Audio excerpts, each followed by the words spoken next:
எங்க பாட்டி அடிக்கடி சொல்லுவாங்க, "எந்த பொருளையுமே வீணடிக்காம சமைக்கணும். எதையுமே வீணடிக்கக்கூடாது. எதுவுமே இல்ல அப்படின்னாலும் ஒரு முருங்கைக்கீரைய உருவி போட்டு குழம்பு வைக்க கத்துக்கணும். ஒரு 2 வெங்காயத்த வச்சு துவையரைக்க கத்துக்கணும். அப்புறம் நம்ம கொல்லையில என்ன இருக்கோ அத போட்டு கறியாக்க கத்துக்கணும். எதுவுமே இல்ல அப்படின்னா வந்துட்டு ஒரு தூதுவளை காய்ச்சிருக்குன்னா, அந்த காய போட்டு பூண்டு உரிச்சு போட்டு குழம்பு வைக்கணும்." அப்படின்னு அடிக்கடி ஒரு சுண்டக்காய் காய்ச்சிருக்கா, அத போட்டு குழம்பு வைக்கணும்னு சொல்லுவாங்க. பாட்டிகிட்டேருந்து தான் நெறையா கத்துக்கிட்டோமா. கத்துக்கிட்டு பார்த்தீங்கன்னா, இந்த மாரி காயா இருந்துச்சு. இந்த மாரி காயின்னா சில பேர் என்ன பண்ணுவோம், ரொம்ப காஞ்சு போயிட்டு, காஞ்சோனே நம்ம போட்டுருவோம். அத போட்டு என்ன பண்ணுறது அப்படின்னு வச்சிருப்பாவோ.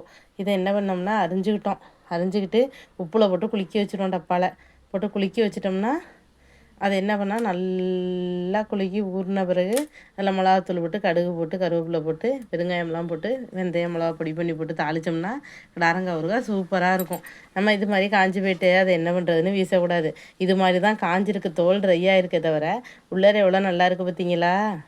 எதையும் வீணடிக்காதீங்க. எல்லாமே கஷ்டப்பட்டு தான் வருது. அதனால எதையும் வீணடிக்காதீங்க. இது ஒரு நல்ல பயனுள்ள வீடியோவா இருக்கும்னு நெனைக்கிறேன். நெக்ஸ்ட்டு நல்ல வீடியோவோட பார்ப்போம். பாய்.